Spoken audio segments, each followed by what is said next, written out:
મને યશોદા યાદ બહુ આવે છે આજે. જ્યારે જ્યારે યશોદાની યાદ આવી ત્યારે ત્યારે કૃષ્ણ રોયા છે. દ્વારિકાનો અધિપતિ થઈને પણ કૃષ્ણ રોયા છે. કેમ? માનો પ્રેમ, આ સંસારમાં પ્રેમ સૌને રોડાવે છે. ઉદ્ધવજી કહે છે પ્રભુ આવું ન હોય કાંઈ, તમને રડાવવાની તાકાત કોની છે? ભગવાન સમજી ગયા કે મારે ઉદ્ધવને એકવાર વ્રજમાં મોકલવા પડશે. કેમ? કરપાત્રજી મહારાજ એમ કહે છે કે ઉદ્ધવ પાસે બધી વિદ્યાઓ હતી, પણ કૃષ્ણને પોતાના વશમાં કરવાની એક વિદ્યા નહોતી એની પાસે, જે ગોપીઓ પાસે હતી. કૃષ્ણને વશમાં કરવાની એક જ માત્ર વિદ્યા છે, કૃષ્ણને પ્રેમ કરો, કૃષ્ણ તમારો થઈને જ રહેવા તૈયાર થઈ જશે. કૃષ્ણ ક્યારેય નહીં જાય. કૃષ્ણ તમે પ્રેમ કરો એકવાર, તમે મારો સંદેશો લઈને જાઓ ને, વ્રજમાં જઈ આવો ને, 2-4 દિવસ રોકાઈ આવો ને. ઉદ્ધવ કહે છે લાવો જઈ આવું 2-4 દિવસ, એમાં શું? ભગવાને ઉદ્ધવને મોકલે છે. 2-4 દિવસ માટે પરમાત્માનો સંદેશો લઈને આવેલા ઉદ્ધવ, ભાગવતજીના આધારે કહું તમને, મહિનાઓ સુધી વ્રજમાંથી નીકળી ન શક્યા. ગોપીઓ પાસે કૃષ્ણની વાતો સાંભળે, માં યશોદા પાસે કૃષ્ણની વાતો સાંભળે. અરે નંદ બાબા જેવા નંદ બાબા યશોદાને દેખતા ક્યારેય રોતા નહોતા. આજ યશોદાના મોઢામાંથી કનૈયાની વાતો સાંભળતા હતા ઉદ્ધવ, અને એ સમયે નંદ બાબા પલંગે બેઠા બેઠા પોતે રોવે છે. કનૈયાના પ્રત્યેનો પ્રેમ જાણી અને ઉદ્ધવજી મહારાજ નીકળી નથી શકતા ત્યાંથી. મહિનાઓ સુધી રોકાયા છે. અને જ્યારે જવાનો સમય થયો ને, એટલે માં યશોદાએ એક વખત કહ્યું, ઉદ્ધવ મારો લાલો તો મહેલમાં રહેતો હશે ને?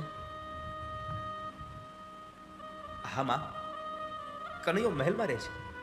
તો બહુ બધા દાસ દાસીઓ કામ કરવા વાળા હશે ને? અરે હા માં, બહુ બધા દાસ દાસીઓ છે કનૈયાની સેવામાં. 2 હાથ જોડી આંખમાંથી અશ્રુની ધારાઓ નીકળે છે. એની આંખોમાં કનૈયા પ્રત્યેનો પ્રેમ દેખાઈ આવે છે. અકાળે જે યશોદા વૃદ્ધ બની ગઈ છે. યશોદા એટલું કીધું, કનૈયાને એક સંદેશો આપશો ઉદ્ધવ મારો? કહો ને માં, શું કહું? કનૈયાને કહેજો ને, તારા મથુરાના મહેલમાં તારી સેવા માટે આટલી બધી દાસ દાસીઓ છે. જો કનૈયા તારું મોઢું રોજ જોવા મળે ને, તો તારી માં યશોદા તારી દાસી બનવા તૈયાર છે. મને એકવાર તારું મોઢું જોવા મળે દિવસમાં.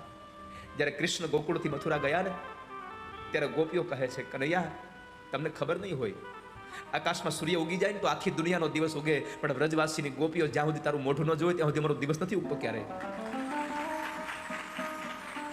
તને જોયા વગર અમને ગમતું જ નથી ક્યાંય. કહા કૃષ્ણ કે દેખે બિના જી રહે હો, जिए तो हम कैसे जिए कृष्ण के बिना. यदि ये कथा नहीं होती ना तो हम जी नहीं पाते. એટલે કથા નહોતો કરતો ત્યારે એમ હતું કે જીવાય છે એમને. પણ આજે અનુભૂતિ સાથે કહું છું, કથા વગર જીવવું હવે મુશ્કેલ છે મારા માટે. આથી મથુરામાં આવ્યા છે. આવીને સૌથી પહેલા કૃષ્ણ પાસે પગમાં પડીને કહે છે, પ્રભુ આજ તમે જીતી ગયા અને હું હારી ગઈ.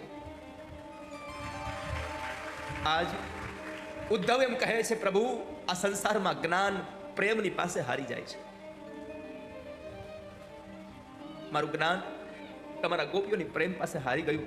પ્રભુ એક મારી વાત માનશો? કહો ઉદ્ધવ. આ જન્મ પૂરો થાય અને બીજો જન્મ આપો ને પ્રભુ, તો કૃપા કરી અને વૃંદાવનમાં જન્મ આપજો. વૃંદાવનમાં જન્મ આપો. કદાચ માણસ ન બનાવો, તમને મારી કોઈ વાત ન ગમી હોય, માણસ ન બનાવો તો કાંઈ નહીં, પણ એક ઝાડનું પાન બનાવજો કે જેથી કરીને તમારા પ્રેમમાં પાગલ આ ગોપીઓના પગની રજ મારા પાન ઉપર પડે ને મારો જીવ સુધરી જાય, મારો જન્મારો સુધરી જાય.